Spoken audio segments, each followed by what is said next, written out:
Thank you. Perfect. And Cyrus, will someone be admitting those in the waiting room, or do you want me to do that as well? That will be me. Yeah, Okay, I'll perfect. So definitely I'll ignore those. Thank you. yeah. Thank you. So thanks so much. Today, I'm excited to be spending this time with you today. We're going to be talking about something that we all have, and some of us have a lot of it, and also something that we should all be doing to take care of ourselves, and that's stress and stress management, right? It's the management of the stress in our lives. Stress is something very normal, and it comes in waves, and sometimes there's higher levels of stress and more manageable levels of stress. So we're going to be talking about some tools that you can be using to manage the varying levels of stress in your life. And then looking at what are we doing to take care of ourselves? What are the self-care practices that we have? Everyone has some form of self-care practices, whether they are healthy or unhealthy self-care practice. Now that is the question. So obviously we want to begin, it's our way of kind of getting through and survival in life is to take care of ourselves, but we don't always take care of ourselves in the healthiest ways. So we're going to be talking about some healthier forms of self-care practices, and how we can develop a routine, a habit that is sustainable over a long period of time, so that we can really use self-care as something that in our lives as a preventative measure, as opposed to something that's more reactive that we just do because, like, oh, I'm going through a bad time, or it's a really hard time for me, I better get my self-care going. If we can just have a regular self-care plan that we engage in regularly, then it serves as a buffer for us when those difficult times come. So I'm excited to be here with all of you. Cyrus did talk with you a little bit, and Sherry also, about the EASE program. This is a paid benefit that your organization, that Santa Monica Colleges, pays for all of their employees. It's completely confidential. So even a phone call to EASE, none of that information would be ever given back to your employer. We serve many districts besides Santa Monica College. We're in 47 school districts in LA County, in Kern County, and also Ventura County as well. The program is definitely growing. And we also serve 5 community colleges. So really happy and proud to be an ally and to collaborate with Santa Monica College as a leader amongst the community colleges in the area that really is kind of leading the path and providing and prioritizing mental health for their employees. So we cover about 56,000 employees. We do have a hotline. This is probably the most utilized feature of EASE, and this is basically our 800 number, where any employee has immediate access to a counselor. This is 24 hours a day. It could be in the middle of the night, morning, weekends. And it's not really often that you can find someplace, even if you look at your insurance, where you can just call a number, not have to leave messages, and just be able to speak with a licensed clinician about something. Maybe you're in crisis, or maybe you just had a recent loss, or having a really difficult time in your family.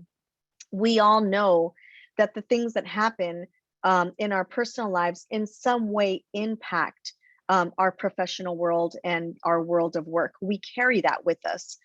As much as we try to compartmentalize the things that are happening in our lives, there is spillover.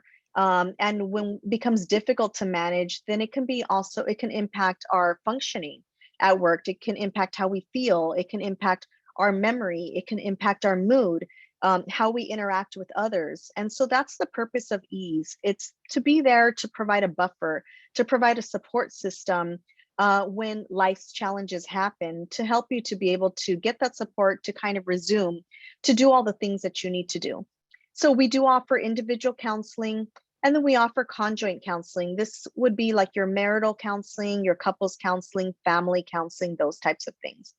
Your benefit is 3 sessions every 6 months, or 6 sessions per year. Right now, the majority of our services are being done through telehealth. We had this prior to the pandemic, but we're continuing to offer it, and we have expanded telehealth options. but we also have many satellite offices all throughout the county. And we have a satellite office located to the college right in Santa Monica. We send out communications. We hope that you're receiving these. And it's basically just as a reminder of ease and a reminder of how are you taking care of yourself. Sometimes we just need these reminders like, oh yeah, I didn't do that thing this week. Oh yeah, I should go back to getting my walk on or my meditation or whatever it might be. So what I was asked to talk about today was looking at stress management. This is a regular presentation that we do, although from what we've been through over the last year or more now than a year, you know, people's stress levels have really been affected in really terrible ways.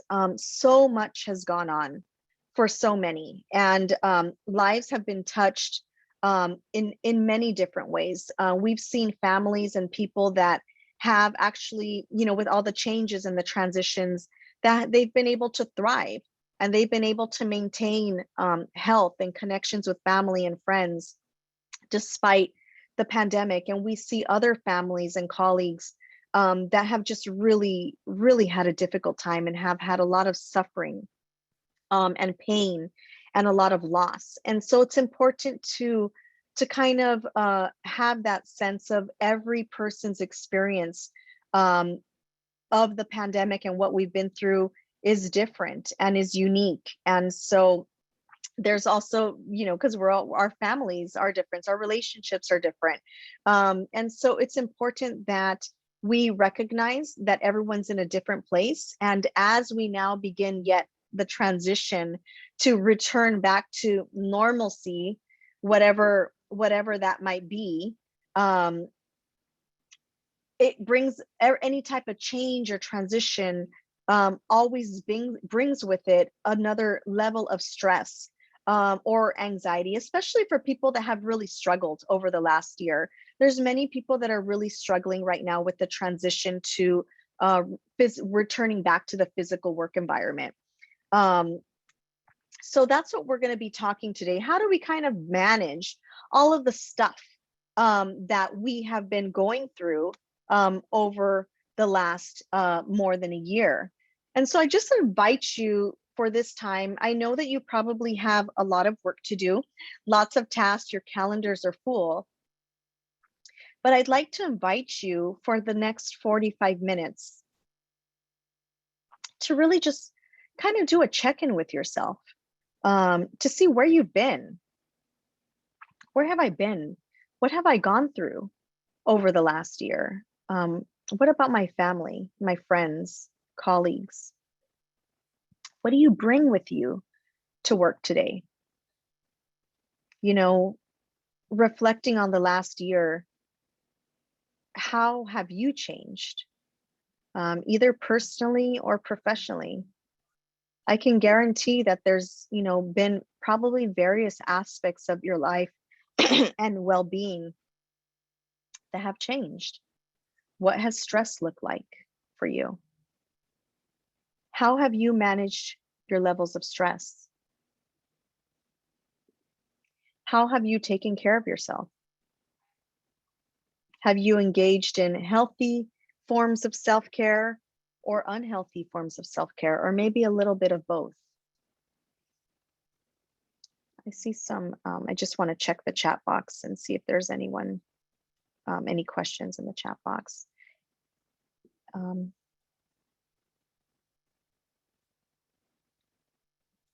Okay, thank you. Okay, so if you have any questions, you can also feel free to drop it in the chat box. But I just kind of wanted to see if anyone wanted to share kind of just how you're doing and how you've been doing with stress or self-care, and maybe, you know, what's been working for you. How have you managed this time, and how are you doing right now as we kind of are in the midst of another transition? You can feel free to share in the chat. Or if anyone would just like to unmute themselves and share a little bit about their experience.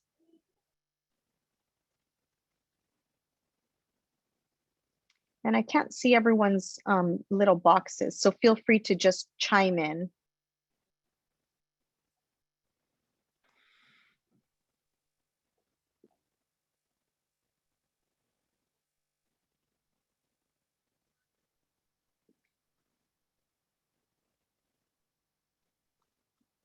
Someone is saying, that they experience the week differently. The days of the week, their experience of work, that it's, it feels different. Thank you for sharing that.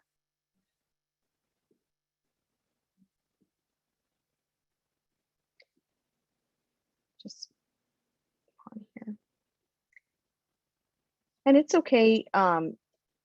I know that the meeting is being recorded, and sometimes that can affect people's ability to share.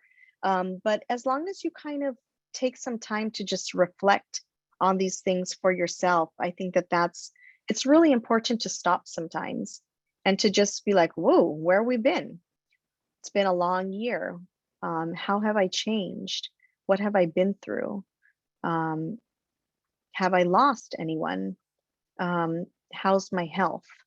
And so doing these check-ins with you can really is really good for reflection. Things feeling like they're blending together. Yes, it's very common. So what I'd like to do as we're kind of thinking and reflecting on where we've been over the last year or so, I'd like to take a minute to pause. To just really reflect. This is a really great exercise to create some mindfulness. We're going to talk about some quick and dirty strategies that you can use on a daily basis. And the 3-minute pause is a really great one that you can use, especially if you have a really busy schedule, or you're feeling some angst or a little anxious or worried, or feeling just, your levels of stress coming on, or have to go into a big meeting or going to go in to teach. It doesn't take a long time. And it's also this is something that could be modeled and done during meetings as well. So this is the 3-minute pause. And what I'm going to ask everyone to do is to, if you have your camera on, you can feel free to turn your camera off. And I'm going to walk you through a 3-minute meditation. And you can participate, or if you don't want to participate, that's also fine. You can lay your head down and just rest. You would be surprised how long 3 minutes actually feels when you go through it. The only thing I do ask is that you don't work, that you're not checking emails or checking your phone or your tech. Just really give yourself this time. So we're going to go ahead and we're going to begin.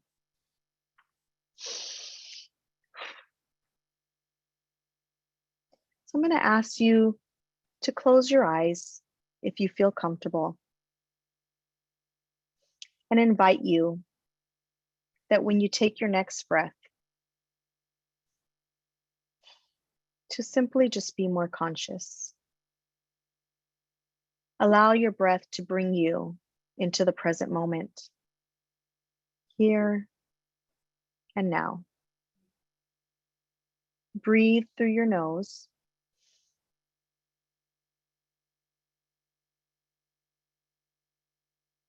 And inhale that cool air and nurture yourself. Exhale warm air, letting go of that warm air and any tension and negative emotions that you're carrying with yourself today. Feel your feet connecting you to the floor and the earth.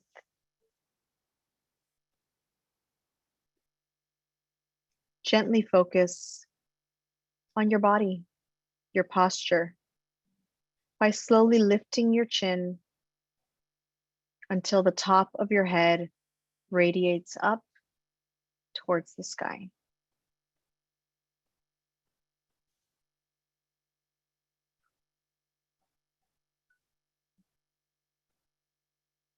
Relax your shoulders down like ice melting on a hot desert day, and feel your neck begin to grow long.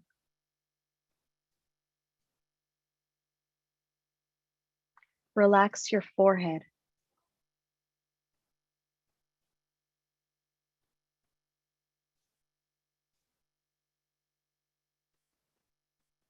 Relax your eyes.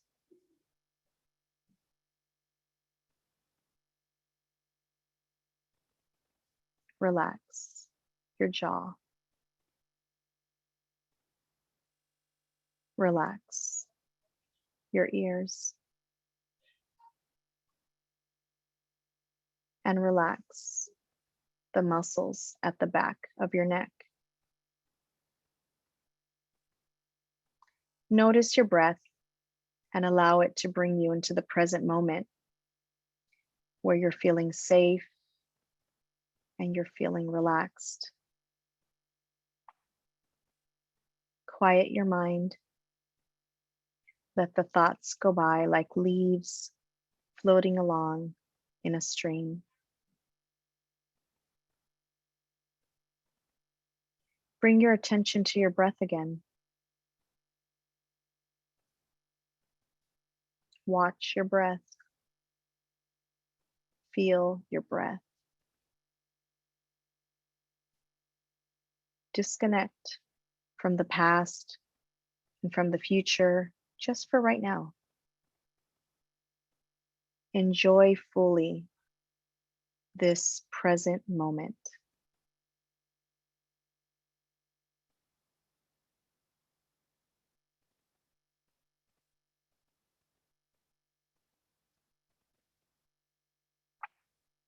Begin to cultivate an inner peace, a safe place in your heart filled with love and light. Breathe.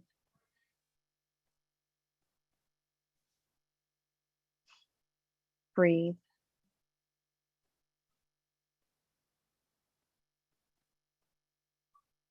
Take one last deep breath.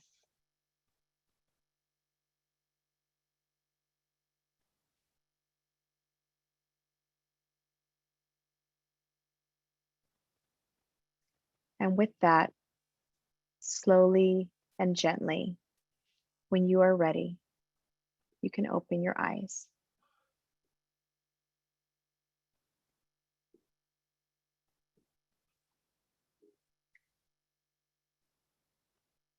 So as I welcome you all back, I know it's hard to come back from that sometimes.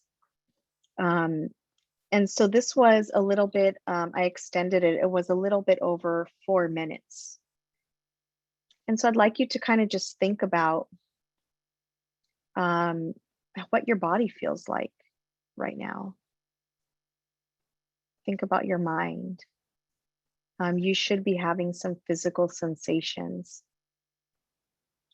And so when you think about what just 3 to 4 minutes can do of either a meditation or some mindfulness, it can really have a strong impact on how you feel and really how you go about your day. And that's what we're going to be talking about today. I see in the chat someone saying that that was amazing. Yes, it feels amazing to focus on yourself and to breathe and to just focus on your breath. As you get to know me a little bit more, and we'll talk about this, the breath is, I consider the breath like your best friend. It's the best tool that you have for connecting your mind and body. It's free. You don't have to pay anything for it. It's always there. It's always with you. And it's like a muscle that kind of like our focus muscles that when you learn to use the breath, and you have to develop a relationship with it, you're actually creating neural pathways for relaxation and to calm your body down the more that you use your breath. And so I really, if you don't have a breath work practice right now, I really encourage you to practice using your breath. And the more that you do, the quicker and faster the relaxation will happen. And I have a recording of that meditation. And if anyone would like it, or actually I would just be happy to share it, and I'll share some other tools for meditation. But if anybody would like that, I'm happy to share it with you. So the pandemic, like we were saying, has really transformed our lives in many different ways. And there's a huge spectrum with that. There's been a range of, thriving, for many, and also a range of really deep loss and suffering, and many that have fluctuated in between. And so what we do know is that regardless of where you are at on that spectrum, the pandemic, has changed you, has transformed our lives, and the way that we view things and others and just our regular daily routines, I think in a way that we never have imagined. For those of you that have lost loved ones, or for those of you that have lost coworkers or colleagues. I know that I've been at many districts, and, they're now coming back to the reentry process, coming back to work. And it's really hard and really triggering because, the person that sits next to them is no longer there. And so it can be really difficult to come back to something when there's been, a real sense of sadness and grief. And so thinking about, if you have lost someone, that taking time to grieve is really important, because if we don't do that, it will end up really manifesting itself in your life in a way that usually is not very good for us. And so recognizing the emotional symptoms of grief and the physical symptoms of grief in our life. If you have been experiencing any of these things, you may want to reflect of, how have I taken time to grieve the loss of my loved one? I know that earlier on in the pandemic, when the pandemic and the kind of shutdown began, I lost my grandmother. I was her caregiver, and I lost her in the beginning of the pandemic, and it was really, really difficult. And I realized at a certain point that I hadn't stopped to grieve. I just, my way of dealing with it was continuing to go, until eventually I started realizing, like, I need to stop. My mental health is being affected. I need to take some time to grieve this loss. And so it's really important to take that time if it's something that you need.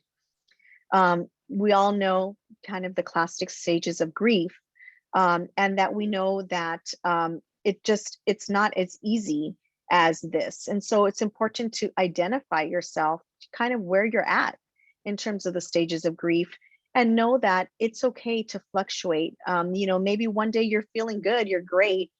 You're kind of like, okay, I'm getting over this. And the next day you feel like you're back at stage one or back at stage two and just really angry. And that's very normal. I think that we want grief to work in a very linear way. And what we do know is that it actually is not linear. And this little scribble on the right is actually really more about what grief actually looks like and feels like in our lives. So kind of understanding that. Along with that, there's been a lot of fear and anxiety during the last year, and also again manifesting itself because of the changes and the transitions that people are having in terms of, re-entry. So really, kind of, if that's something that has come up for you, sometimes we can feel like, oh, well, is this stress or is it fear or anxiety? And so sometimes it could manifest, the physical manifestations of these things can look the same. But what's most important is taking the time to stop and feel and realizing, like, that this is going on. If we don't develop some awareness and some mindfulness of our mind, our thoughts, and our body, what's going on in our body, we're likely not to kind of tend to what's going on. And that can really cause some long-term problems over a long period of time. There's lots of different ways to manage our fears and anxieties. One of my go-to ways that I always recommend is down here in the bottom, getting active, having some type of a physical component. I love what Sherry said, that she had gotten that Peloton bike. So important. Now, you don't need to go and get a Peloton, although it would be a great excuse to get one if you've been wanting to. We do need to have some form of physical exercise on our life every single day, whatever that might be for you. Free floating anxiety in our body, it will just kind of like float around and it will come out in one way or another. And the only way to get rid of that is some kind of a physical routine or exercise. You're kind of like physically pushing it out of your body. And so you have to figure what it works for you. For some people, getting on a bike and running and kind of, cycling it out is what works for them. For other people, it's running or being on a treadmill. If that's not your thing, it doesn't need to be something that's rigorous. It can be body movement. It can be stretching. For some people, yoga. It could just be going for a walk. It could be, during your day, being able to get up out of your chair, move around on your breaks, doing a fold over, letting that tension release out. And so I'm not talking about exercise for losing weight, but that is something that many of us are working on. But this is really body movement and activity for your mental health, for releasing stress and free floating anxiety that may be captured or stuck. And so that's a really great way to release that anxiety, anxious energy that you have. And the second one I'm going to highlight today is staying in the present. So this is called, you may have heard of mindfulness. And so engaging some type of mindfulness routine, whether for you, whether that's meditation, whether it's just sitting in silence and kind of just focusing on your thought or focusing on your breath, or it could be, walking around and being mindful of your environment, of colors, of sensations, of your body. That is also mindfulness. Mindfulness isn't always about meditation. And so I really invite you to, there's so many resources out there for mindfulness now. I really invite you to explore with some kind of a mindfulness practice in your life. And the reason I say that is because what that does is it brings awareness. If we don't start with some kind of awareness of our mind and our body, then we're not really in tuned with what's happening to our mind or our body. And so we really can't tend to those things if we don't know that they're going on in the first place. It really kind of shifts us from going from a reactive mode, reacting, to a more preventative. And when something comes up, feeling that it's there and saying, oh, I think I need to really tend to this. This is what's coming up for me. I really need to focus on this area. And so that will be really important. I already talked about the breath. I can't say enough about developing a breath practice. Studies have shown that for if you're able to engage in 20 minutes a day of some type of a meditation that includes a breath practice, that it is very instrumental to your mental health. It really serves as a buffer, and it also is recreating a lot of neural pathways that may not be there right now, and kind of it will just be an anchor for you for relaxation. There's something called mindfulness-based stress reduction that was originated by or kind of made researched and made evidence. It's an evidence-based practice by John Kabat-Zinn out of University of Massachusetts. And it's an 8-week program that teaches people mindfulness for reducing stress. And what they have found is that within an 8-week practice, there's literally changes in the brain. The brain looks different by engaging in the mindfulness activities, and people are able to deal with stress. Things really haven't changed in their life. It's kind of the same levels of stress, but what has changed is them. And they've been able to increase their coping mechanisms and the way that they deal with it. And so I highly encourage you to practice that. Other things, really trying to find ways to reconnect to your body. Thinking about the body. How is your body doing? It's not just thinking about our mind and our thoughts. We really want to try to integrate our mind and body together. And one of the ways that's very easy to be able to kind of get into our body and reconnect to their body is called grounding. And this is really helpful if you're a person that struggles with anxiety. And so if you're feeling really anxious, there's a couple of really key ways that you can reduce that very high intense anxiety you might be feeling. One of those is called 4-7-8 breathing technique. You can look it up on YouTube. I can also I have a link that I can share I'm also happy to come back and practice some of these exercises with you if Santa Monica would like to invite me back. So 478 breathing is a really great one. Another one is anxiety grounding. And this is when you're able to kind of ground yourself, and it's called the 5-4-3-2-1 technique. You find 5 things that you can see, label them. 4 things you can touch, label them. 3 things you can hear, label them. And 2 things you can smell, label them. And 1 thing you can taste, label them. And as you go through this, at the end of the 5-4-3-2-1, you'll notice that you're feeling more calm and more grounded. And then after that, I would encourage you to do some breath work with that. So that's another really great evidence-based technique.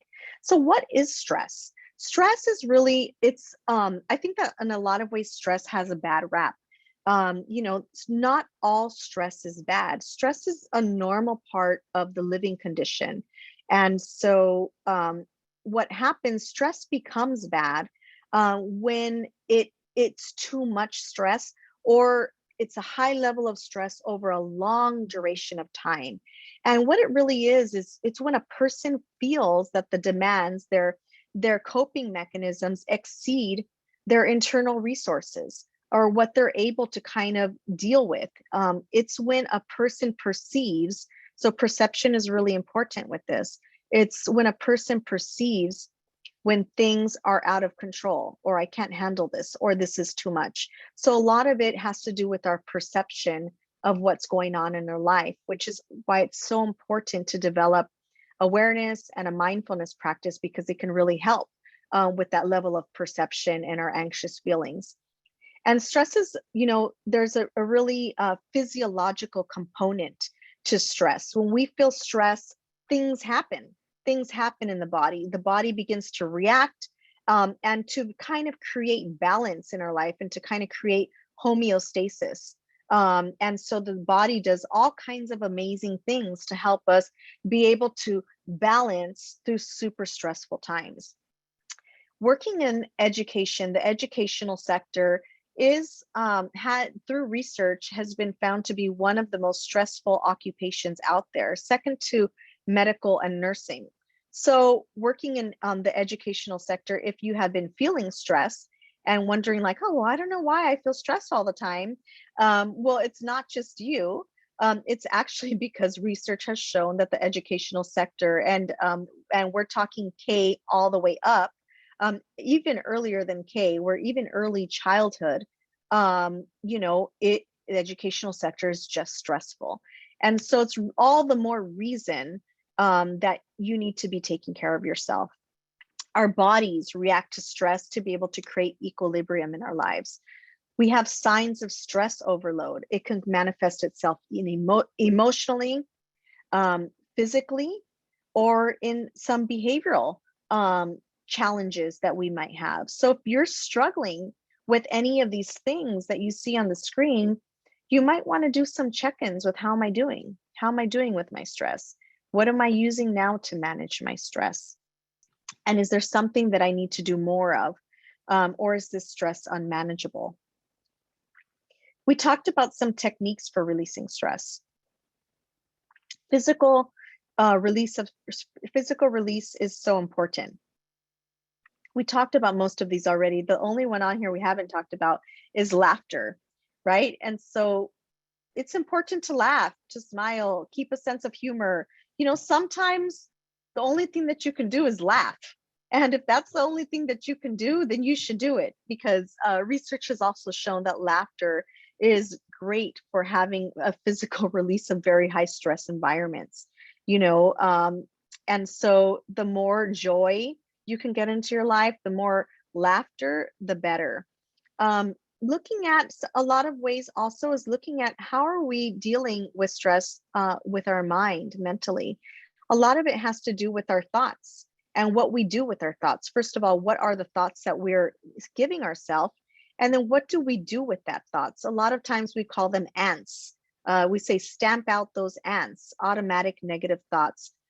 If you take some time to think about the thoughts that you have, you'll have thousands and thousands and thousands of thoughts a day. Your brain literally never stops working.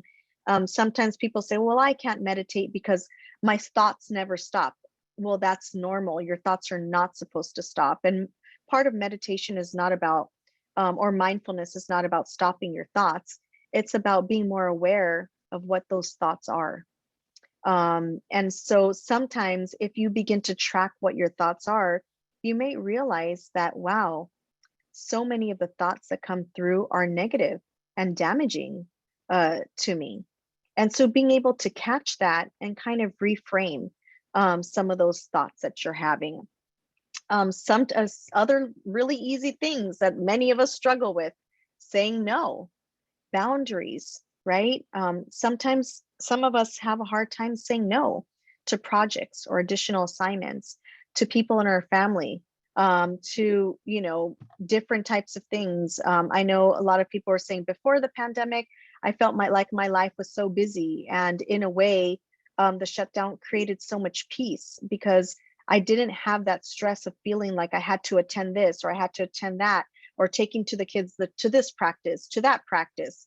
And my life felt so much more peaceful because I didn't have all of those things and I didn't have to say no. And saying no is stressful for me. So sometimes learning to say no will be important as life begins to get busy again, or saying no, not right now, or no, maybe at another time. I have my plate full right now. Those types of things. And so learning boundaries will be important. And then learning how to cope environmentally. These are things like organization, time management.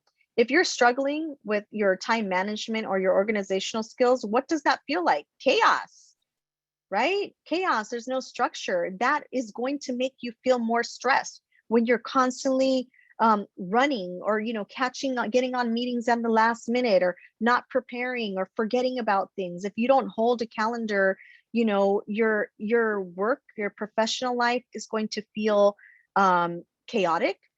Your personal life will probably feel chaotic, but also your self-care.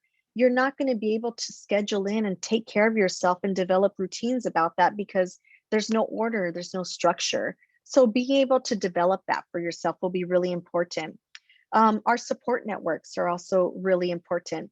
And then looking at our activities, like I was telling you about that example, as we begin to transition back to normal life or whatever that might be, you know, for some of us, we may not want to go back to what our life was before. We may not want to go back to being scheduled, you know, 17 hours a day. And I would encourage you to not do that. And to definitely, if you are going to schedule yourself up to 17 hours a day, some of those hours should definitely be scheduled for yourself and for taking care of yourself. We want to try to be balanced and seek balance as much as possible in our lives. There are a lot of tools out there that we should be using at our disposal that can help us and develop self-care routines. Some of my go-to technology tools, and I'll send you all this PowerPoint so you can have it later to refer back to it. One of my go-tos is Insight Timer. Insight Timer is an app that you can download. It's amazing. It's free. There's thousands and thousands of meditations on there, courses you can take. There's a timer if you just want to sit and meditate or do yoga, whatever it might be. So Insight Timer is a really great tool for getting started, or even for advanced, for people that are more advanced in the area of meditation and mindfulness. I use Insight Timer every single day in the morning and at night. I highly recommend it. Others that are really popular are the Calm app and the Headspace app. Very popular, even for kids. If you have children in your family, those are really common ones. Headspace is really common with children too. If you want to try to introduce a relaxation or a mindfulness practice with them. Another great one that I really like is the Down Dog Yoga app. And this is, you don't have to be, you know, a yoga person in order to do these things, but yoga is very good for stress and anxiety, and also evidence-based for PTSD, for people that have experienced various traumas in their life as well. For any type of trauma, if you've had trauma in your life, you need to know that you need to include your body in whatever type of treatment that you're going to do or healing. The body needs to be included because the body really stores a lot of those memories. It's stuck in muscle memory. So Down Dog Yoga app has obviously, you know, yoga for beginners or advanced, but they also have something called restorative, and where you can do just different types of stretching. Stretching is very good for the body, or different types of just body movement. There's certain body movements that you can do to release anxiety, grief, sadness, and stress. It just kind of melts out. And so I highly recommend you to begin some type of a body movement practice. So self-care, I already talked about our profession. It's not really that whether you know, it's not a luxury. Some people feel that self-care is selfish, and it's really not. It really should be an ethical imperative. We should all have some kind of a self-care routine, and we should hold each other accountable to it. It's really something that we need to do if we're going to be taking care of others. So self-care is our intentional activities. And so I say intentional because it's, if you're just waiting for your self-care plan to like just happen, you're going to be waiting a long time. It doesn't just happen. We need to develop intentional practices around our self-care routines over periods of time. And so I definitely recommend 3 weeks at a minimum. That's 21 days. They say that it takes about 3 weeks, 21 days to establish a habit, a new habit in your life. And so that can be good or bad. So as you're trying to start these things, you want to at least identify 1 to 2 things and do it for a period of 3 weeks. They also say that habits become cemented after 6 months. So again, that's good and bad. If you have a good habit that you've been working on, after 6 months, that will be a cemented part of your daily routines. It will just become normal and feel regular. It will be a regular part of your routine. You won't even really have to think about it. You'll just do it. But it's also can be very damaging if that habit is a negative habit. And that's something that a lot of people have struggled with through the shutdown and the pandemic. They've developed some unhealthy habits that they've used to take care of themselves. And we've been stuck in the pandemic for so long. Some of those unhealthy habits have been cemented. And so once they're cemented, think about cement. Think about your feet if they were to be stuck in cement, and how hard it would be to get out of that. You really kind of have to break that cement. You have to crush and break that habit. It's not easy to get out of a cemented habit. And so I definitely try to encourage people to focus on healthy habits. And if they have some cemented habits, to really work on some ways that they can get out of that cement. And so self-care should feel good to us. It shouldn't be something that we're forcing ourselves to do or something that we hate, because the likelihood of that being a sustainable practice for us is just not very good. And so it should be something that works for you. I've been talking about unhealthy and healthier forms. And so some of those unhealthier forms, where this is not about judgment. This is not about like, oh, I did that thing again. Oh, why do I keep doing that? It's really about accepting that we've had to do things to take care of ourselves and to survive. And we've had to do those things because those are the things that were our go-tos, and we did them. And we need to accept and let it go and think about what are some healthy, how would you like to take care of yourself? And then be able to develop some intentional practices that are sustainable to when this thing comes up, and it will, what am I going to do? Am I going to eat the bucket of ice cream, or am I going to go for a walk? Right? And then if you develop some more awareness about that thought and about how you feel, like, oh, I'm not feeling really good right now. Oh, it's that anniversary date. Oh, do I want to get the bottle of wine?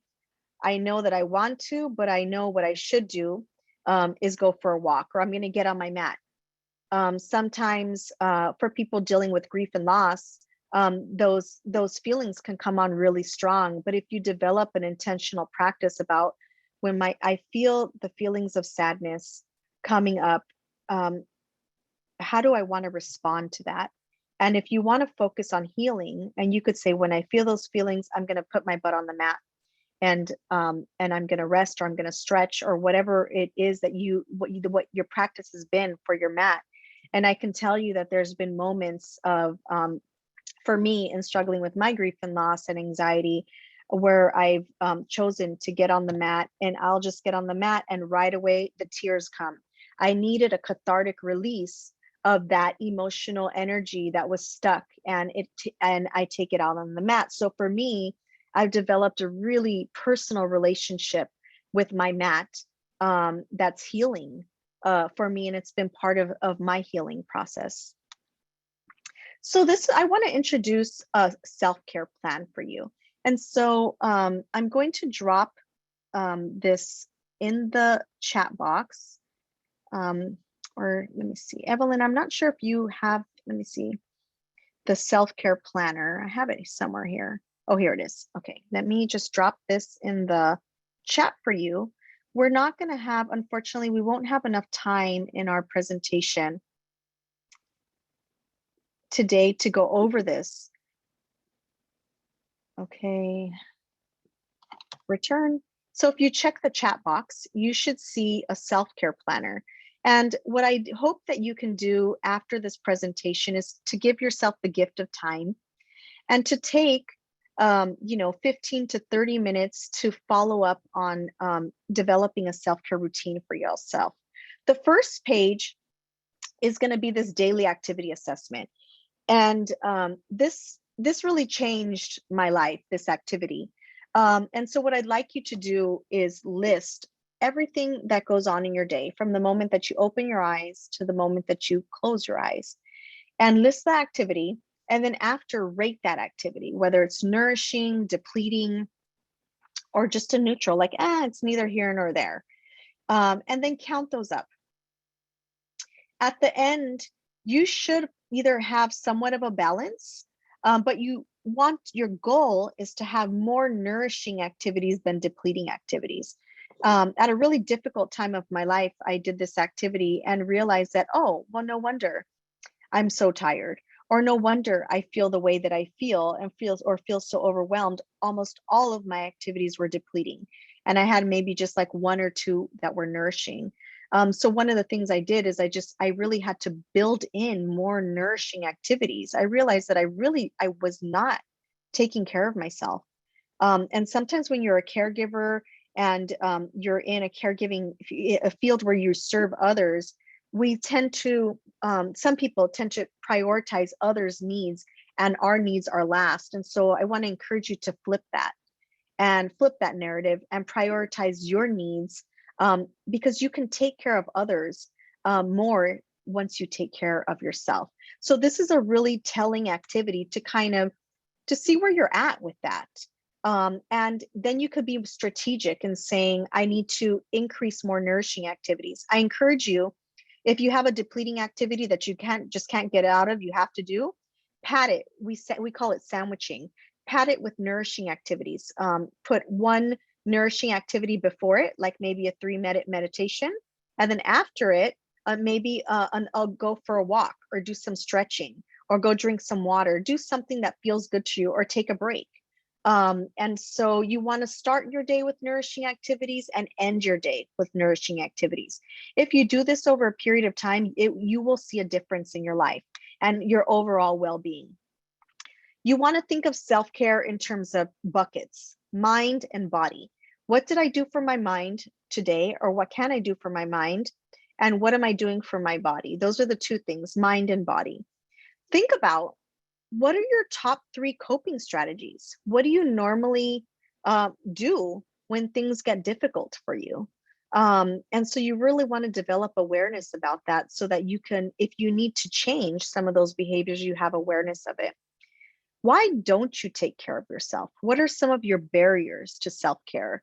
It's important to think about this, because these will be the things that come up as to why you're not taking care of yourself, or why you're not practicing self-care.